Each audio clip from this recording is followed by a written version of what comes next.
Hey everyone, welcome to Age Group to Pro Triathlon Podcast. I'm Kaylee, the pro. And I'm Brian, the age grouper.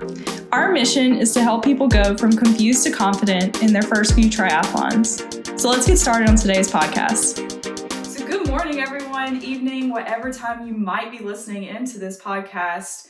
It is bright and early here for us. We have had an insanely busy week, so we are getting this in and out to you guys within 24 hours. So we're trying to stay with our Wednesdays so everyone can listen in. But yeah, what do we kind of have for today? Yeah, a quick turnaround for us this week. Thanks so much for all the support. If you're watching from YouTube, be sure to click the subscribe button. It's a huge help to us and it really helps us out. Today, on our fourth podcast, we'll be covering the Texas Multisport recap, how that went, our doping take with the recent news in Pro Triathlon. We have a fun segment lined up for everybody called Underrated versus Overrated in terms of triathlon improvements. What's worth it, what's not. And then we'll get into some of your questions. Be sure to keep asking them on Kaylee's Instagram Linktree. It's a huge help to us, and we're excited to really just answer them. So where do you want to start? Yeah, I mean, obviously you've had an absurd week. I mean, you did 4 or 5 races in Texas?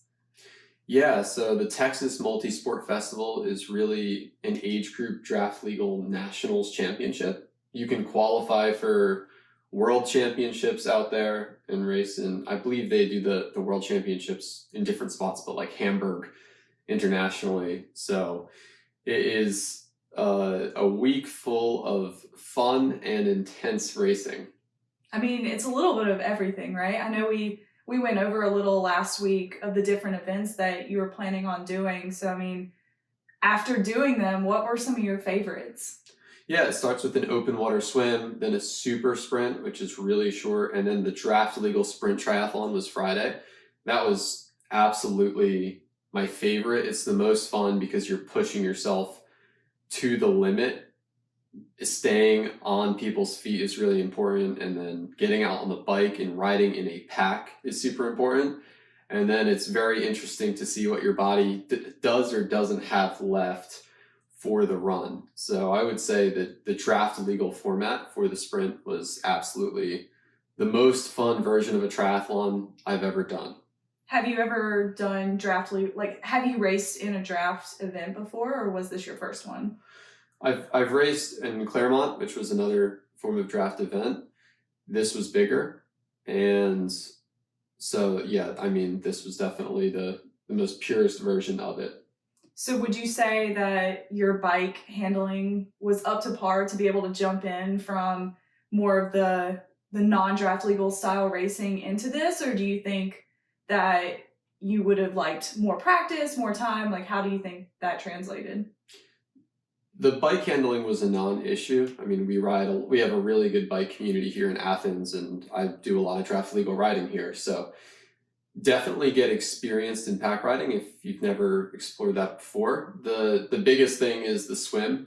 If you show up and your swim isn't really sharp, isn't on par, it's going to be a tough day out. So I would say really, and that's the biggest thing for me to work on for next year's draft legal racing, is just getting my swim up to a point where I can get out of the water with that front pack.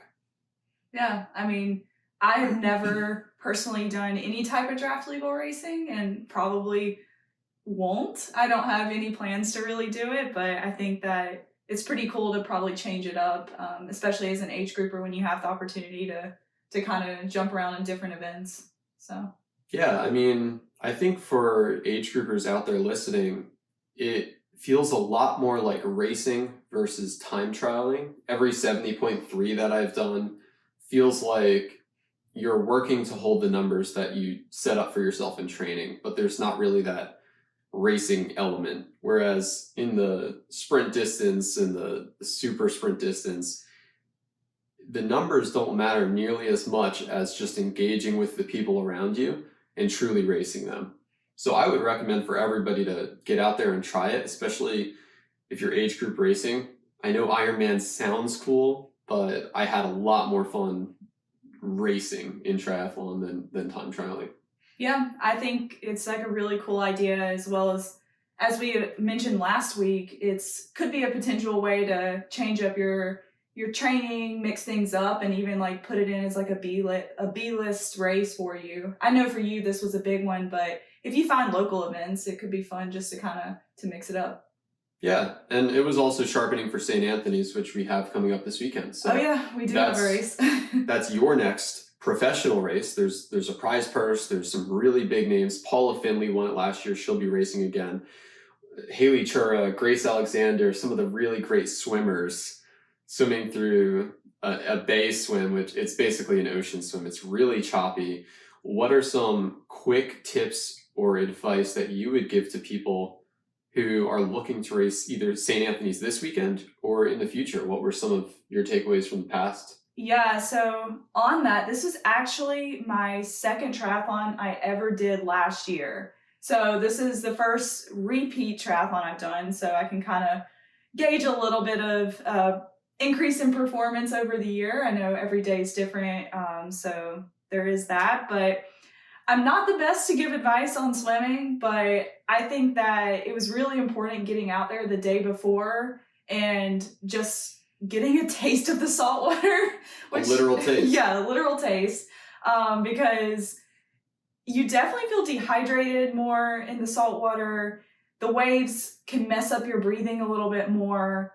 So I think it's really important to get out there. Honestly, if you're there 2-3 days early, I would go every day and just get in the water. You don't have to swim much, but just kind of getting used to that salt water, because it is so much different than a lake swim, river swim, anything not salty.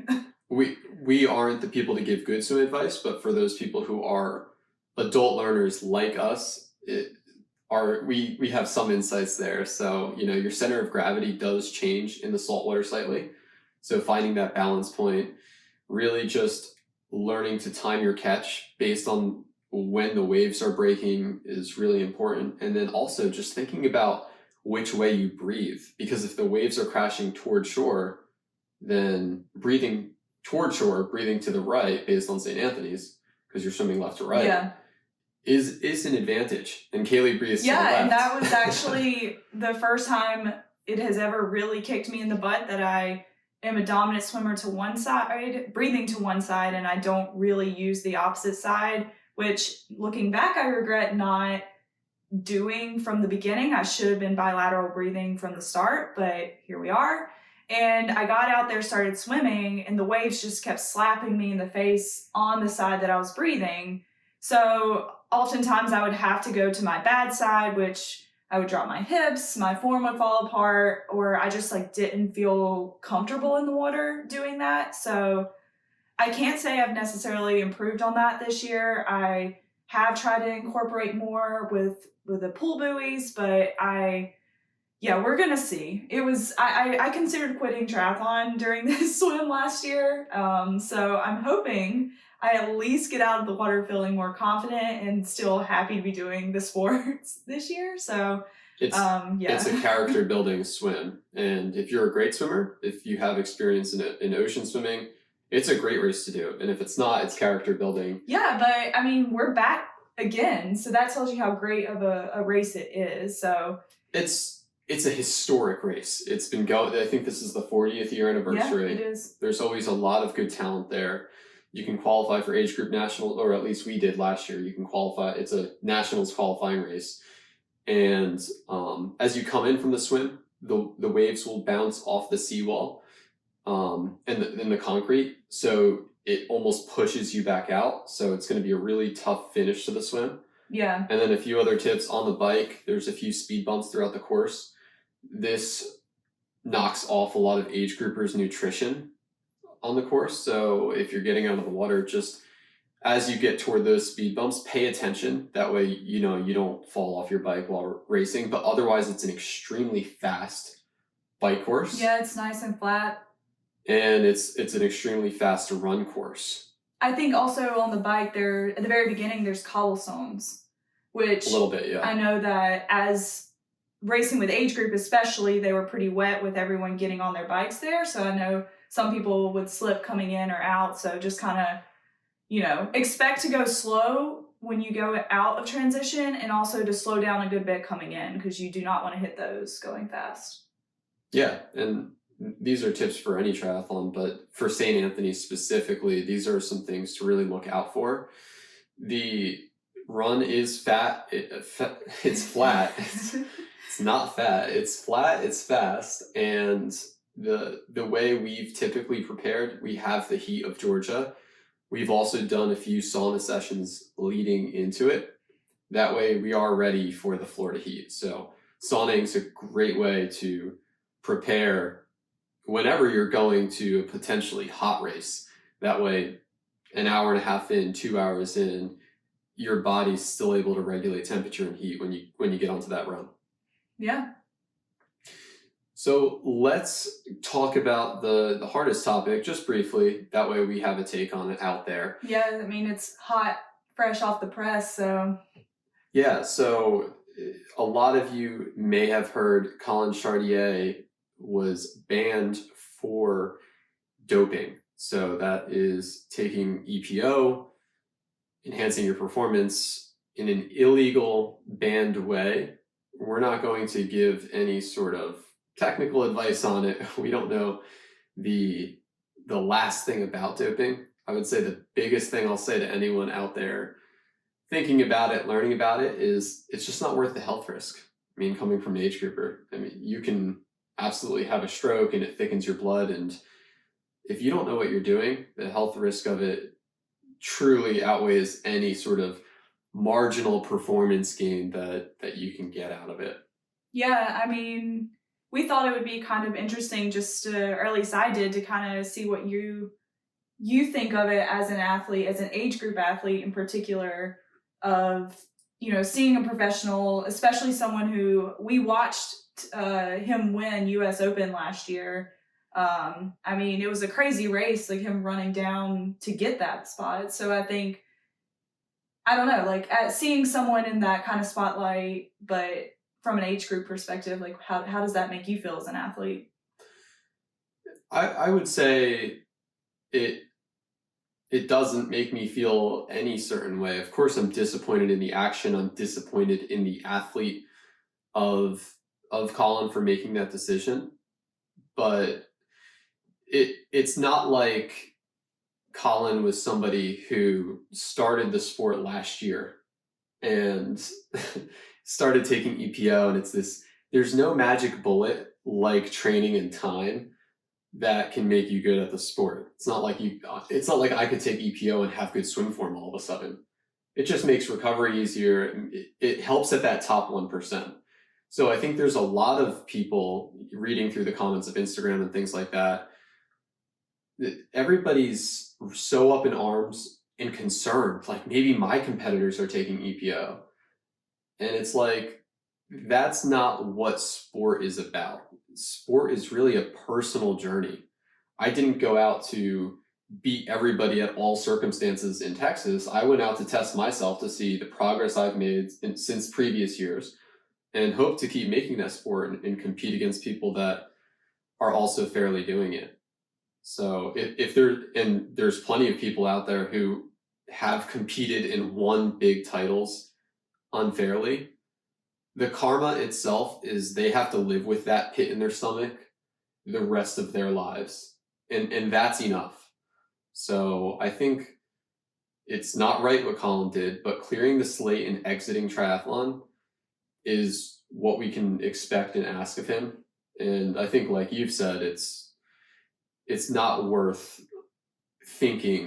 living in a reality where we think that everybody's just cheating. Yeah, I mean, that's to me one of the biggest issues, is that historically the reason why athletes more and more end up doing things like this is because they get under this impression that everyone else is doing it, and that the only way I can be competitive is to also be doing it, and it's okay that I'm doing it because everyone else is doing it.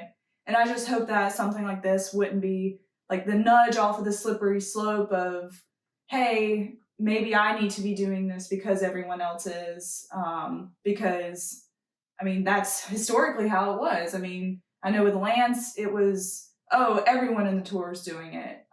With running, like a lot of runners, everyone is doing it. So it's kind of hopefully a slippery slope because that we aren't going down, because triathlon has always held their heads high and was like, this isn't something in our sport. We're just hard workers. We don't do that. So I really hope that people are able to look at this as a one-off, as hard as that might be, but to try their best to kind of say, okay, this is just like a one-off instance.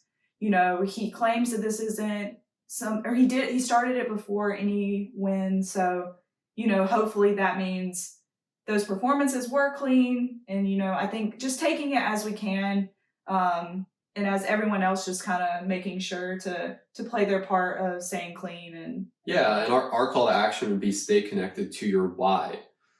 If you know why you're in the sport, if you know why you're doing it, and you're connected to your own personal journey, then it makes it so much easier to not cheat, to not dope. Because, I mean, why it's expensive, it has health risks.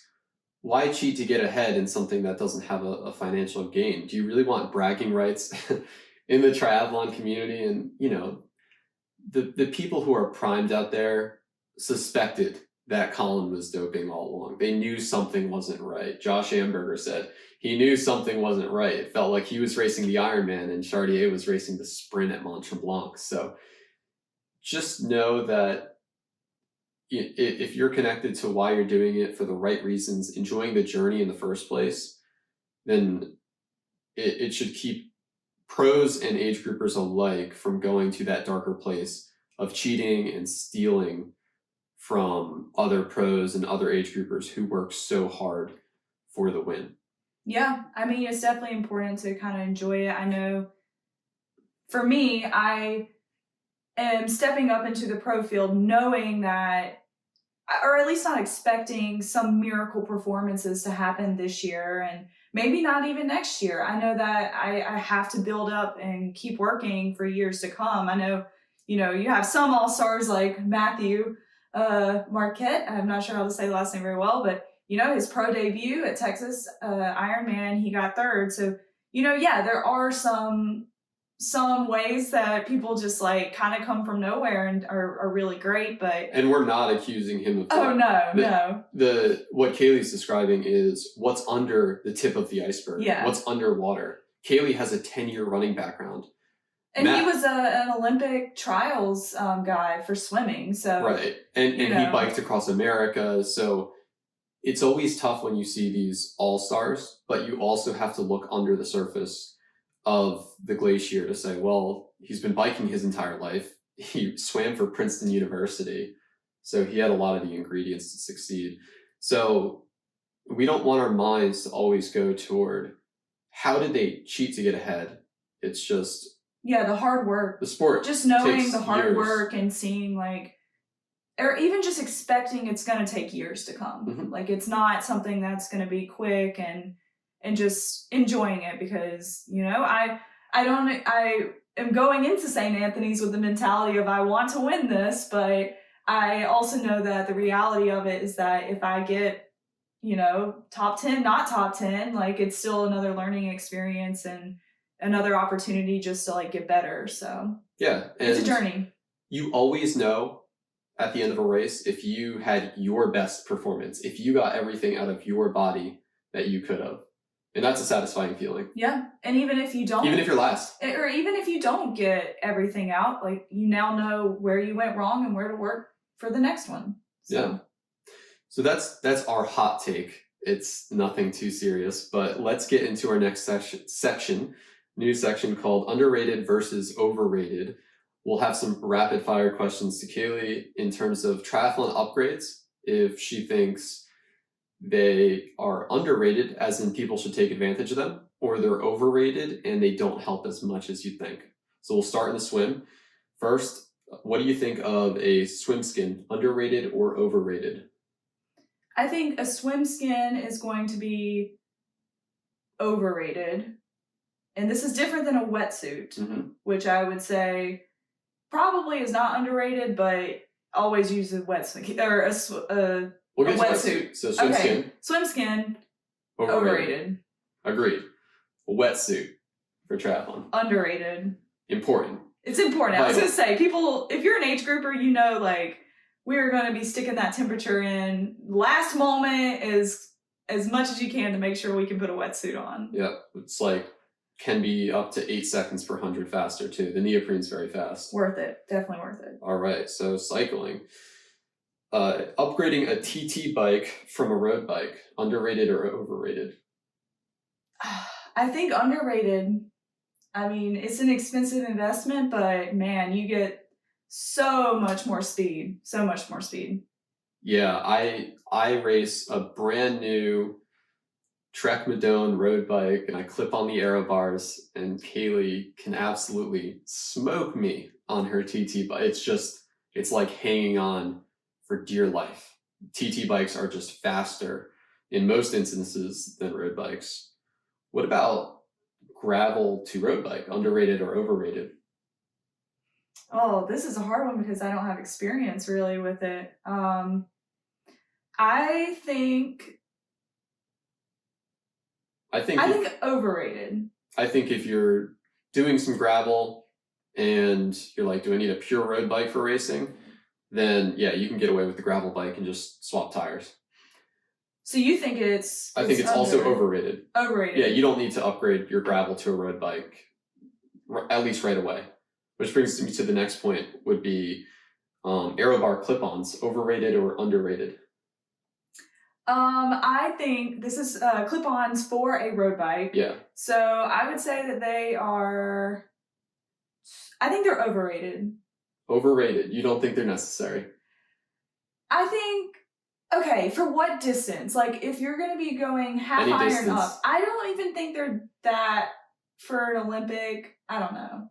They are they're probably the most important thing you can do to your road bike in terms of a speed upgrade if you're not going from road bike to TT bike. I guess that's true. Like if you're not going to step up to the newer bike, it's the cheaper next step in between. Yeah, so. Super important. Yeah, I mean, I got them for my first half iron, so I didn't even think you would have qualified for Worlds without them. That's true. So very underrated, very important. Okay, let's go to running. There's not much here. So how about carbon shoes versus trainers? Oh, I mean, we've talked about these. It's that speed threshold. I would say they are probably more... I think they're probably more overrated. Coming from a runner. That's a hot take. I think that they truly make me faster. It makes it easier for me to run faster, but... You know, for most people, they're probably overrated. Yeah, I would say the cushion's more important. You want to have good legs running off the bike, something that'll help your legs hold up. A lot of them just have good cushion. So you could find good cushion in a non-carbon plated shoe. That's true. I always have like aches and stuff from them though after racing, which yeah, they beat up your body. That can come from anything, and it's not. I don't know. It wouldn't be worth like compromising like training with some aches and pains after them. So, hot take, contrarian view, overrated carbon shoes. Good tri-suit versus bad tri-suit, overrated or underrated? Oh, I'm gonna go again with most people probably overrated. I think the biggest thing you get is comfort, like and fit. Yeah, I mean speed maybe, but I think comfort is more of the thing, but like honestly you can start out with not like a cheap one. I think you can. Yeah, make sure it's tight. So yeah, it's just not make like sure it's tight. A parachute in the wind. And then final one, aero helmet versus starter helmet. Overrated, underrated? I would say definitely overrated.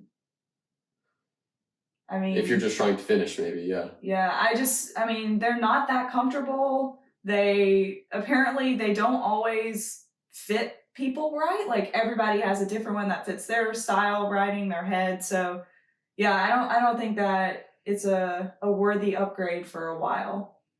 And I thought of another one, electronic shifting versus mechanical shifting. Underrated, overrated? I'm going to have to say underrated because I even underrated it myself coming in, so.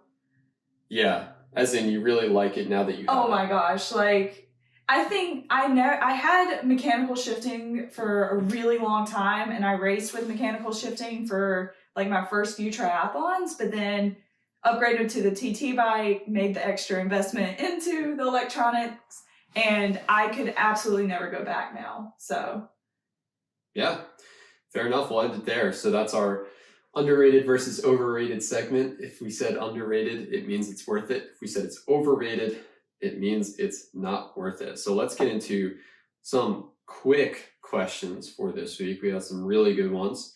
First is from Sophie. How do you manage down weeks from training? How do you make sure that you settle down from those hard pushes and you take the rest of the week without going crazy? yeah, I feel like you could learn like 2 big points from this.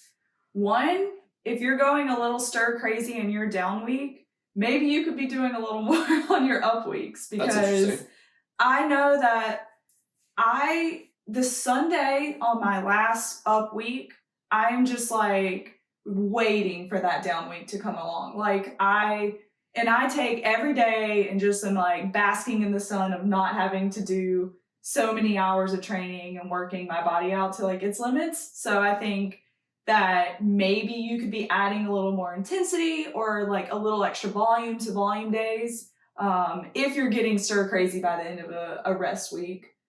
Yeah. And I would say, it's the 80-20 rule where 70 to 80% of all of your workouts, even in up weeks, the intensity is light. It's aerobic, it's easy. Yeah. So learning to keep your easy days easy so you can really smash the hard days. The hard can be harder is so key. And if you look at the training schedule as 16 weeks or 52 weeks, you know that having that light down week is going to make such a bigger difference in your growth and development for the up weeks when you get back into it. Oh yeah, I mean, if you honestly like blocking out time of resting on rest week can also be really important, and like something you can kind of, if you're somebody who is a scheduleaholic and has to keep a schedule, like schedule in 30 minutes of resting, 30 minutes of stretching. You can do an extra session or 2 of core. Like if you want to add in a few things, you can add things that are going to aid in your recovery, and then just remembering that this time is to kind of soak in what you just put in on your body, as well as prepare you for putting even more in the next few weeks. So yeah, and rest week just means less, but it doesn't mean there's no intensity. We still have our up sessions, we still have harder runs, deliberate, workouts. So it doesn't mean to take off the entire week. So we still keep our intense days a little more intense than our rest days, and we keep our rest days a little lighter than our other rest days. There's still no days off. So hope that helps, Sophie. Just a few points to think about. Our next question is from Megan. Hey, Kaylee, would love to know how your training schedule changed from when you were competing in age group versus pro. Hours, number of workouts. So Megan is a full-time RN here, trying to get the most quality in under 14 hours per week with the focus of age group sprint and Olympic distance. Cool question. Yeah, I mean, I think 14 hours is more than enough time for sprint and Olympic sized or distance races. So you definitely can do really well with 14 hours in those distances. I think to start with the first part of the question, right, kind of where I changed, I would say for me, I didn't necessarily have some crazy jump. I like slowly progressed my hours over the course of a year. So there was never like a age group now pro, I have to add 5-6 hours onto my schedule. It was something that just kind of like slowly grew to where it was. I know I saw like a post from a year ago where I was complimenting myself on hitting, I think it was like 2 or 3 15-hour weeks back to back. I thought your post said hit my first 13-hour week. No, it was a 15. It was a 15-hour week, but it was not like I had hit it for I think it was 2 weeks in a row. I had hit 15 hours for 2 weeks in a row, And, a year later, I think for my big block, I was at 21, 22, 23, back to back to back. So that was, I guess that's up to 8 hours difference from where I was as an age grouper a year ago to now. But again, that has been very, very, very slow progression of just adding 15 minutes here and there on a run. The key here is Kaylee was already training very similarly to a pro in order to win in those age group races, in order to get to a pro. So that gradual progression was over time. It wasn't a flip of a switch. Like, her elite card didn't allow her to train more. Very little actually changed. Just maybe your mentality in workouts, your focus level in workouts. Yeah, even setting goals a little bit more strictly, I think, is something I did differently. Before, I kind of was just like, let's see how this goes. Like, I'm getting better. This is really cool. Whereas now I do have goals for the end of the year where I would like to see my progress to be. And so, yeah, I think goals is probably my biggest thing that changed between age group and pro. Yeah. When limiting hours, and as someone who works full-time as an age grouper, that's what I do. There's a very big difference, just one example here, between an hour and 30 long run and an hour and 30 long run where you're doing 2 miles on at a 6 minute per mile pace and then 1 mile off at a 7 minute per mile pace.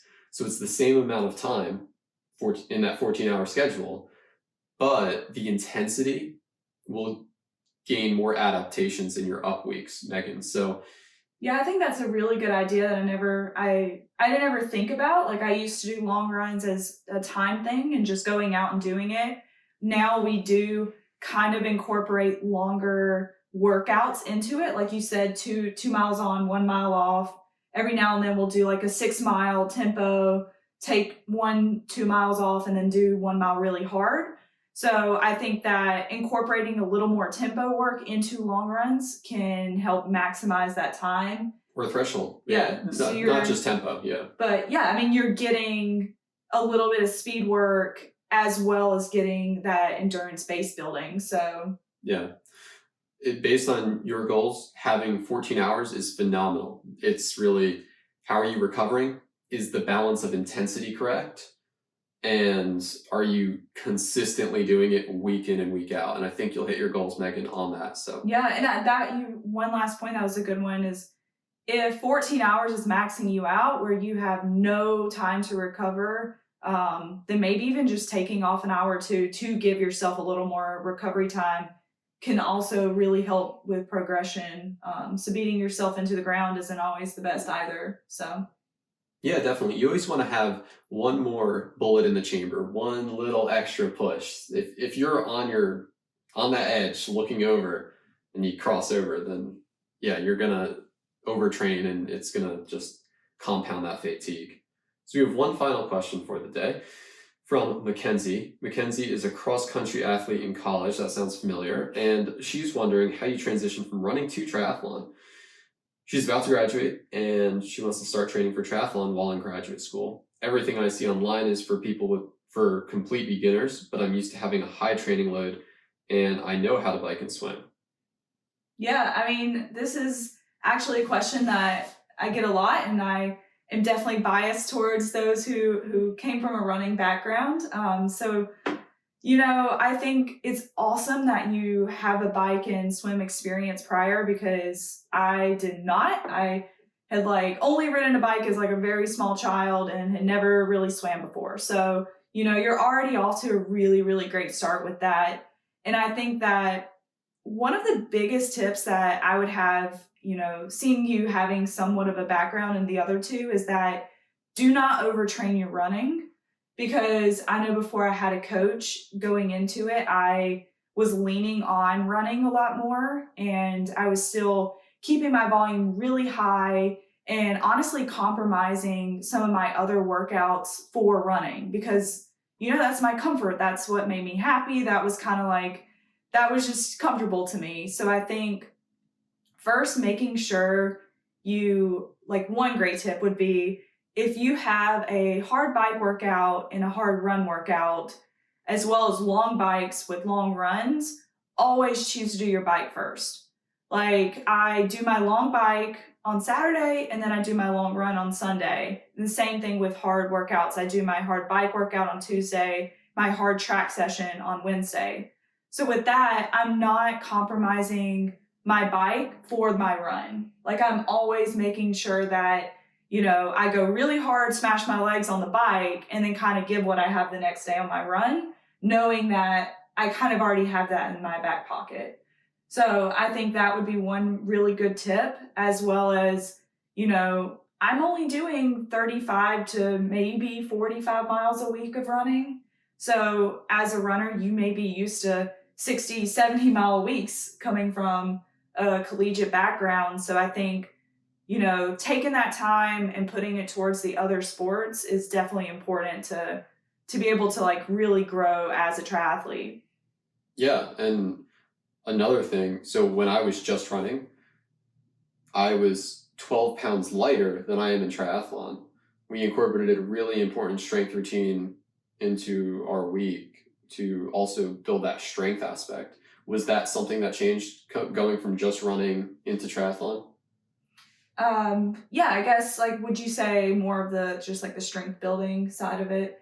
I would say for me, I actually got into lifting a lot before triathlon. So I actually had switched from running to more of lifting. So I kind of got to where like I was, consistently lifting weights for like 3 years.